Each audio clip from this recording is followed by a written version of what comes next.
And welcome back, everybody, to another episode of MLB DFS Quick Hits, your Monday, May 2nd edition. Got a six-game slate on tap for you this Monday, starting at 6:40 p.m. Eastern time, a little earlier than normal. There's like two or three early day games. There'll be an early turbo slate and whatnot there. So if you want a full day of DFS action, it is there for you. But more importantly, hope you guys had a great weekend. Lots of fun. Enjoyed some good weather, hopefully.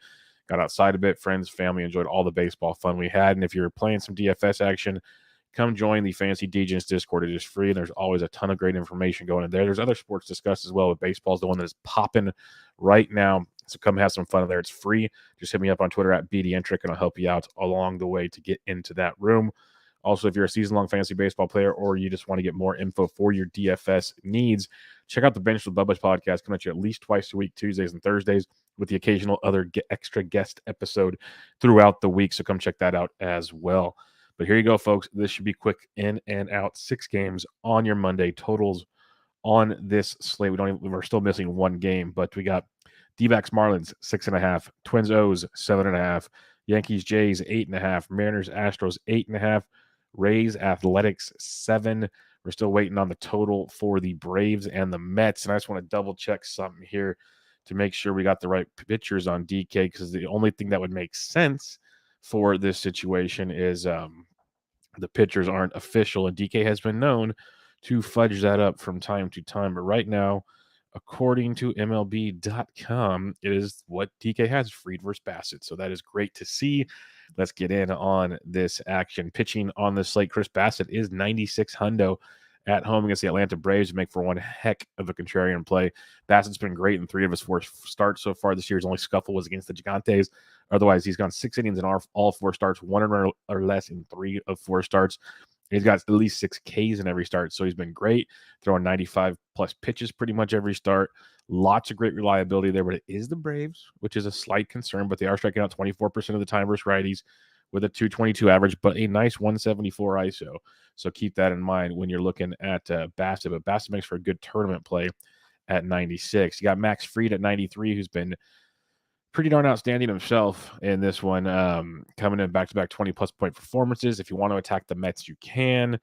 Not something I love to do because they're just not like you're not crushing the Mets, but you can get to them. A 22% K rate, 236 average, 104 ISO. You just need Fried to get the job done, which he has. His ground ball rate's gone up tremendously. We actually talked about him on the last bench with Bubba in the Bloom. So Fried is interesting, but when you look at the high price guys, 9K and above, Bassett, Fried, they're head to head, Atlanta and the Mets. I like Bassett over Fried just for the strikeout upside in that matchup, but Fried might have the better lineup to attack. But the guy that's most intriguing to me is Pablo Lopez at $10,000. Pablo Lopez, guilty right here. I thought he was hurt. All the reports said he was hurt, so I've avoided him at all costs in season-long fantasy. This is the beauty of DFS, folks. We get repentance on our sins. And Pablo Lopez has looked great. He's looked healthy. Threw 100 pitches 2 starts ago. He's got at least 84 pitches in 3 straight starts, 27 or more DK points in 2 straight starts, 16 or more in all 4 starts. So at worst, he might not live up to the 10K price tag, but if he can get you 16 plus points, he's not crushing you either, which is a beautiful thing. At least 5 innings in every start and 6 or more Ks in 3 of 4 starts, which is what we're looking for in DK. Give us those strikeouts. You know who can give you those strikeouts? The Arizona Diamondbacks, 26% K rate, $189 average, $140 ISO versus right-handed pitching. So you got a guy like Pablo Lopez at 10K. Not a lot of people want to pay that price. We look to attack the D-backs. Yes, the D-backs went off on Sunday. That's fine. Mikolas got 7 Ks and 7 1/3 the start before that. They've been shut down way more often than not. Pablo Lopez at 10K. Now, if he's chalky, we'll discuss that in the Discord. But for now, I like me some Pablo at 10K, followed by some Chris Bassett at 96. Now, if you're sliding down the price points here, Drew Rasmussen is a very intriguing one at $8,300. I think he'll be very popular because he's facing the awful, wonderful Oakland Athletics. But he threw 84 pitches his last time out. That was after 64 and 68. 6 shutout innings, 9 Ks. That's great. He's given up 3 runs or less in each start, but the strikeouts weren't there in his first 2 starts against the Orioles and the White Sox. Striking out 9 against Seattle is pretty good stuff. And now you get an Oakland Athletics team that's striking out 25% of the time versus righties at 220 average, 130 ISO. The thing here with Rasmussen, again, we saw the big jump in this one start. Is that sustainable? We'll see. The talent level is no joke. We know what Rasmussen can do. It's just, do the Rays let him run with this skill set and go 85 plus pitches? Do they let him go Shane O'Mac on us and let him actually get the job done? That is the question with Drew Rasmussen. That's why he's not cash viable to me, but does have some GPP appeal in his matchup versus the Oakland Athletics. Going down cheaper though, Zach Gallen at $7,600 against the Miami Marlins is slightly intriguing because I think if anybody goes this game, they're going to go to Pablo Lopez. Gallen back-to-back 20-point performances, 5 or more innings in back-to-back starts, 1 run on the entire season, and back-to-back starts are 5 or more strikeouts, which is very, very nice. Again, at $7,600, does bring a discount. It's a Marlins team striking out 24% of the time versus right-handed pitching. So a guy like Zach Gallen at $7,600 does bring a nice little price point in this matchup. And then if you're going to punt, here is your punt, folks. And it's boom or busty, like we like to do, but he's a punt for a reason.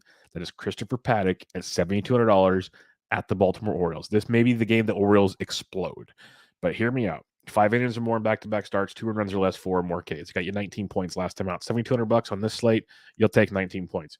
The other thing, again, this is why I say you should list the bench with Bubba, because we talk about a lot of this stuff. Paddock has joined the Twins, and Bundy is doing the same thing. Bundy got shelled this last time. That's why Paddock can get shelled at any moment. But what Paddock is doing, and we've said it for years of why we've attacked Chris Paddock, he's a 2-pitch pitcher. Not anymore, my friends. Chris Paddock is a 3-pitch pitcher, and he's been using his curveball to just a beautiful, beautiful success rate right now. He's throwing it, I believe, over 20% of the time. I'm loading up his Savant page right now just to get accurate info for you. So right now he's got his fastball at 54%, still a little too rich for my blood, but the curveball at 21.2%, changeup at 21.2%. So he's going heavy curve changeup to offset just the it used to just be fastball change. That's it. When he occasionally throw like a slide piece or something. He's really using this curveball a ton right now. If you look at his old charts, like that you go on Savant, it was basically a non-existent pitch in 2020, a little bit more in 2021. It's equaled out to the changeup, as we just mentioned, in 2022. We look at the effectiveness of the curveball. This is where it gets real fun, because one thing is you're throwing a 93-mile fastball, and if you can offset it with an 82.5-mile changeup and a 76-mile curveball, that'll keep hitters off balance. The hitters are hitting 385 off that curveball, but the XBA is 257 with a 295 X slug and a 244 X WOBA. So they've been overachieving tremendously with that. He's going to have 28.6% whiff rate on the curveball, 27.6% whiff rate on the change, 29.9% on the fastball. So his curveball is very, very effective. He's actually getting unlucky with his curveball, which is wild to say about Chris Paddock. So again, anything can happen against Chris Paddock. If you've listened to the show for many years with me, you know my thoughts on Chris Paddock. But $7,200 on this slate that we're talking about, he is your punt play on this slate. So keep him in mind.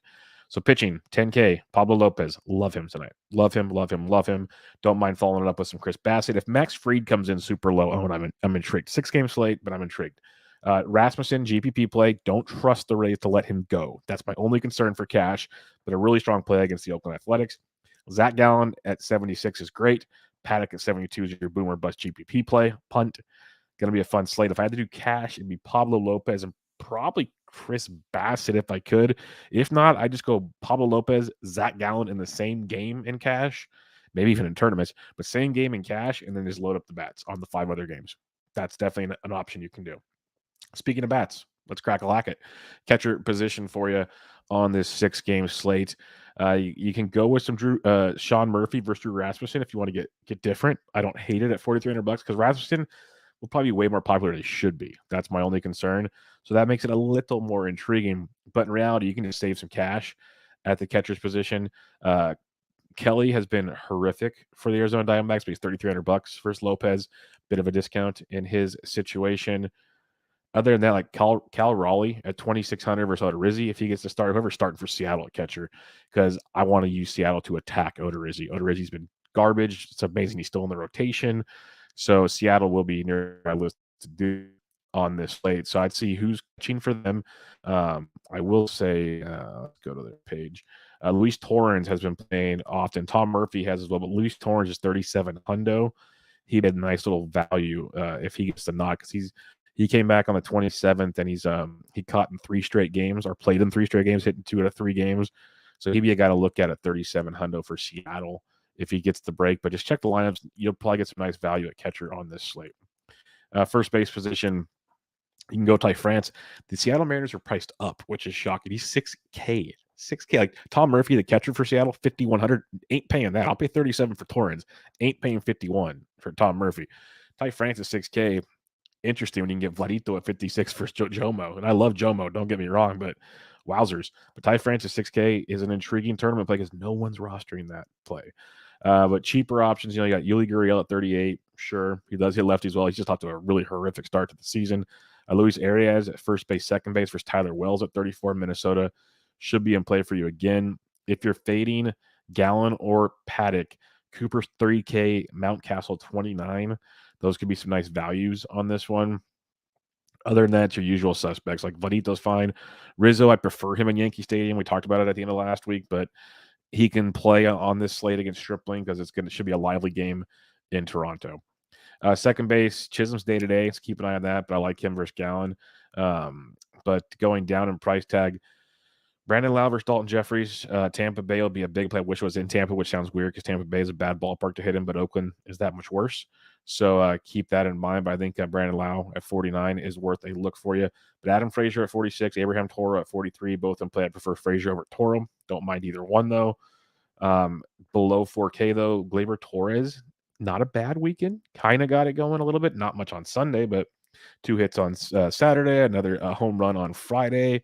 Maybe getting things going. He has multiple DK points in 4 of his last 6 games. He's 37 hundo versus Ross Stripling to be a bit of a discount in him. Aledmus Diaz will likely start versus the lefty Gonzalez at 32. He'll bring a bit of a discount. If Chisholm is still out, John Birdie is 3K. Second base, third base should be hitting towards the top of that Miami lineup, which is pretty wild as well. Third base position, you have, I'm not paying 54 for Eugenio. It's intriguing in a tournament. It really is because Odorizzi can get hit by the right-handed bats pretty well, but we're talking Eugenio Suarez here, which is hitting 215 and sucking. But I'd rather go Bregman at 51 versus Marco Gonzalez. I'd rather go Austin Riley at 5K versus Chris Bassett in that scenario. Joey Wendell's interesting if you're stacking Miami. Only if you're stacking Miami. I'm not paying $4,900 for Joey Wendell in a one-off by any means. I'd rather pay 39 for Matt Chapman versus Montgomery, who I love. I'd rather pay 36 for Sheldon Noisy against Rasmussen, who I think Noisy just continues to get the job done, and he's a guy to keep on your radars for season-long and DFS purposes. So those would be a couple guys to keep on the radar. And Baltimore has been playing Tyler Nevin a lot lately, third base outfield eligible. Got a base knock, his first knock of the season in his last game against Boston, but he's played in 3 straight games for the Orioles. So he's 2K going up against Chris Paddock. That's a heck of a deal. Heck of a deal if you're fading Chris Paddock and you want to stack up some other value or like expensive plays in the slate. Nevin at 2K at third base is someone you can definitely look at. Shortstop, JP Crawford is raking. 5,600. He's one of the first Mariners I've seen the inflated price. I'm like, yeah, that's cool. I'll pay it. That's fine. No problem. So JP at 56 is on the board. Bo Bichette at 52. If you're fading Jomo, he is in play for you. A few others to take a peek at. Jeremy Pena, if you're stacking up Houston at 47, I'm on board with that. Other than that, though, Tyler Walls has been slowly getting it going for Tampa Bay, especially if Wander Franco is still out. Walls is third base shortstop eligible at 32 hundo. Like him more at shortstop than third base, but he's either way a nice little value on that regards. Jorge Mateo at 26 if you're fading Paddock. That's the thing with Paddock. Boomer bust GPP, but on the flip side, Baltimore, cheap. So you got a little bit of give and take in that one, which can make it really interesting when we start building those lineups on Monday. Last but not least, the outfield position for you on this slate. Acuna is Acuna, but Judge continues to rank. He's 58 hundo. Buxton is down to 57. I say down because he's been up so high, so that's very intriguing. I know he's been banged up. He's been day-to-day. He returned on Sunday, went 2 for 5 with another home run. $5,700 feels like a gift. That's all I got to say. So Buxton is pretty sweet. I love Springer. I love Jomo, but Springer is on fire right now. So keep him in mind. I prefer Buxton, but both are very intriguing plays. Jordan Alvarez, I don't care. He's facing a lefty. He's 51 hundo, and he's crushing baseballs. So Jordan is a beast at 51 hundo. Kyle Tucker's up to 46. Raise your hands if you remember me telling you to play him while he's cheap. Okay, you can put your hands back down because it's still not done yet. He's going to hit the 5K range. I've been doing this long enough to let you know that while they suck, we keep playing them because they're going to go through a hot streak because this is who they are and this is what they will be. So enjoy it while they can in tournaments. I still like him at 46, stacking him up with Jordan and company. But again, enjoy it because it's going to get more expensive as the season goes on, maybe the next week or so. Some other options, Rose Reina, if you're stacking Tampa Bay's 42, that's a discount. I don't mind. Sed Mullins is only 4K. Like, as much as I think Paddock's interesting in a tournament, I'm really starting to like this Baltimore value, and I'm guessing I'm not alone in this one, so we'll have to keep an eye on that. Dyer is great at giving us ownership numbers in the Discord as well. Lourdes Gurriel at 39. I like, you guys know my thoughts on Lourdes hitting 4th or 5th, always sub 4K for the Jays. Sounds good to me. Aaron Hicks, if you're stacking the Yanks, I'm on board. Julio Rodriguez hit a absolute moonshot on Sunday for his first Ding Dong City visit. He's 3,700 versus Odorizzi. Love that price point. Like, all these Mariners are expensive. We get J-Rod at 37. Like, Clinic has been dog poop. If you really feel frisky, go for it. But I'll take J-Rod at 37 all day long. A few others. Max Kepler's crushing the baseball. He's 3,400. I've written him up in like 3 different articles over the last 4 days. Pavin Smith is intriguing at 31 if you're looking for just a value with Arizona versus May. He's one of the only consistent things going on in Arizona right now. Josh Lotus got sent to AAA. So it was cool. He got to hit cleanup for a few days for cheap. He gone for now. Chas McCormick, probably leading off for Houston. He's 3K. That's an extreme Houston value there. Anthony Santander and Austin Hayes, both 29 hundo for Baltimore. I'm sucked into Baltimore. Hayes has been straight in Fuego, hitting over 400 the last week and 350 in his last 2 weeks. So he's awesome. We know what Santander can do. I like them both. I like Hayes more, but both are really, really intriguing plays for us on this slate. A few others to take a peek at, depending on lineups. Like Mark Kahn is only 2,600.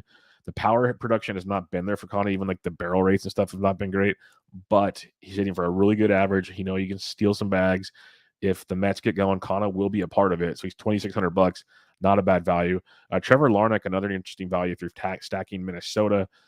He's got double-digit fantasy points in 4 of his last 5 games. Really swinging a good bat. He was a big-time prospect that just fizzled last year. And maybe, Kirilloff going down, he's going to get his chance. Excuse me. So Larnack at 25 is a nice little value play on this position.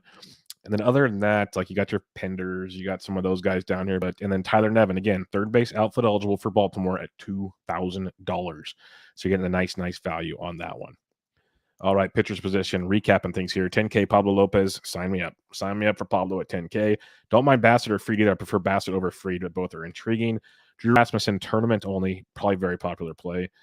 Zach Gallen, I like a lot. Same with Chris Paddock as a boomer bust GPP play. With the more I see Baltimore's prices, might not be using Paddock unless, because of the prices, Baltimore becomes chalk. We might be using some Chris frickin' Paddock. So buckle up, folks. But I think in cash, you can almost just go Pablo Lopez, Chris Bassett, or Pablo Lopez and even go Zach Gallen. Just stack up the pitchers in that one game for cash and load up elsewhere. If you're stacking, though, I love a Minnesota-Baltimore game stack. I love it. We talk about it. Dyer talks about it in the chat that Minnesota's such a boomer-bust offense. We saw them boom recently, and I think they can against Wells. Wells is a good young pitcher, but doesn't go deep, so you get a lot of Baltimore bullpen, and he's got his ups and downs if he's not blowing the ball past people. The ballpark is playing much more pitcher-friendly in Baltimore, so we'll have to keep an eye on that, but I think Minnesota is very, very intriguing. I think Toronto versus Jomo, and I love Jomo, could be one of your more contrarian plays. Seattle's my favorite stack against Odorizzi. I'm going to keep attacking Odorizzi until the sun goes down. So I think that's a great one. Don't mind Tampa Bay versus Jeffries. Prefer Seattle in that matchup. Again, Baltimore versus cheap Paddock. So Baltimore, Minnesota game stack, Seattle. That's where I'm starting my builds right there. You can mix in some Tampa. You can mix in some Toronto. You even mix in some Yankees if you want. I don't mind any of those. The last thing I look at is Houston versus Marco Gonzalez. But I'm in a perfect world and a still entry. I want Minnesota, Baltimore with Seattle. Seattle is my stack. Maybe a little Minnesota, Baltimore sprinkled in throughout it. That's where I'll be starting my games on this slate. So there you go, folks. Told you, in, out, 6-game Monday slate. If you have any questions, hit me up on Twitter at BDentric. We'll get you in the free Fantasy Degens Discord. Just ask. It's free. Send you the link. In, out, done. But what I could really appreciate from you guys, a little rate and review on iTunes for MLB DFS Quick Hits and Bench with Bubba, if you guys can. If you like to watch the show instead of listen to the show, go check out the Fantasy Degens YouTube channel. Great stuff going on there between Quick Hits, Bench with Bubba, and the Always Pressing DFS podcast. All right, you got me, Mark. Let me pull up the early slates. Mark Ray's in the chat asking, any thoughts on the early slates? So let me pull them up real quick, and I will see if I can finagle any quick hits for you here. Because this is MLB DFS Quick Hits, and I'm just loading it. Just give me 2 more seconds. 2-game early slate is what you're looking for here. And we talk about this in the Discord all the time. Even if I'm not playing it, guys are in there playing because that's what they do. You got KC, St. Louis. You got LA, Chicago White Sox. You got Cease versus Sandoval, and you got Mats versus Greinke. Well, the easy answer here is stack St. Louis versus Greinke. That's where I'd start my day. Cease and Sandoval be your top pitchers by far. I think Sandoval's a very sneaky play against the White Sox. The White Sox team striking out nearly 23% of the time versus lefties, but they have a ton of power versus lefties. So keep that in mind. That's the scary part. But Cease will be the most popular play on this slate. I think a Sandoval Steven Matz pairing can be super unique compared to that. And then you could stack up St. Louis and the Angels. That's where I would go for now. St. Louis is your best stack. It's going to be the most popular stack. Cease will be your most popular pitcher. So that's where I would go. You can play Cease if you want. You can play Cease Sandoval and then just roll bats in Kansas City, St. Louis. Or you can play Sandoval Mats and then stack up St. Louis and the Chicago White Sox. That's where I would go on this one, Mark. Again, join us in the Discord if you'd like. They'll chat it up some more for sure. But that'll do it, folks. 6-game main slate coming at you on a Monday. I'll be back with you guys tomorrow night to break down Tuesday's full slate of action. I hope you guys have a good one. This was MLB DFS Quick Hits, your Monday, May 2nd edition. I'm out.